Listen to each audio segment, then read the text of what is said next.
Thank you, Senator Fisher. Senator Kaine, please.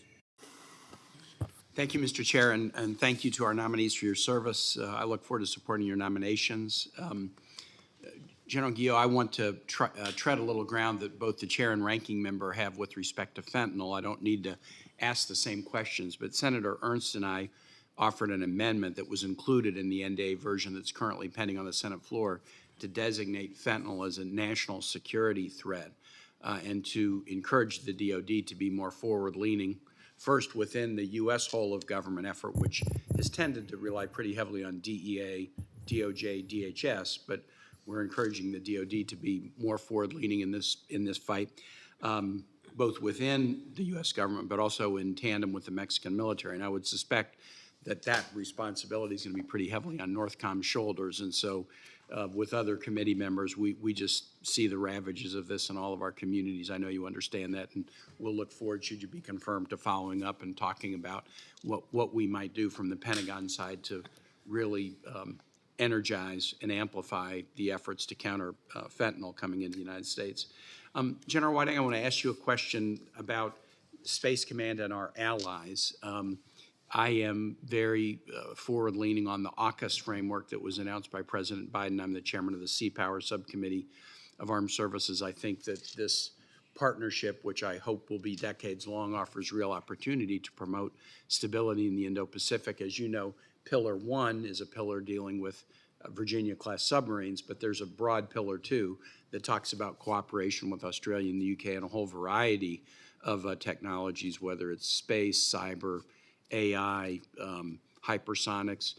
Should you be confirmed, talk to us a little bit about the way you would see that AUKUS framework and how you might use your position at Space Command to work together with these allies, and then just more broadly, our allies. It is a strategic edge that we have over China and Russia, that we have such a network of allies. How should we be thinking about joint activities in the space domain with nations allied with the United States? Senator, thank you for that question. Space is a team sport, and it takes us and our allies to be the best we can be. In fact, Senator, 33 years ago as a second lieutenant at my first space assignment, the very first non-commissioned officer I ever supervised was a Canadian non-commissioned officer assigned to our unit because of those partnerships. We have a grouping of countries we call CSPO, the Combined Space Operations, and together it's us, it's our Canadian, British, Australian, New Zealand, plus some other countries that are observers that we're asking to come in. In that forum, we're able to coordinate military operations. We're able to coordinate future architectures, policies. We've seen a real value in that as we work together. And in fact, Senator, over the last couple of years, U.S. Space Command has created a named operation called Operation Olympic Defender, where we operate in space with our Canadian, Australian, and United Kingdom allies. So I will, if confirmed, do everything I can to maximize those partnerships because it is an asymmetric advantage for the United States. And tell me what the acronym CSPO stands for again. Combined Space Operations. Great. I'm very glad to hear about that intentional effort to work together with allies.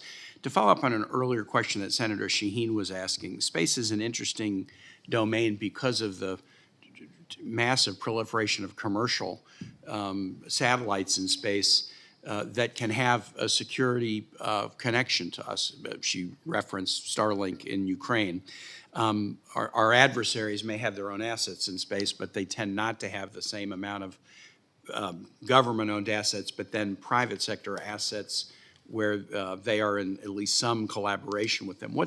Talk a little bit about how you would see both the opportunities and challenges to work in tandem with our commercial space assets to advance our space capacities.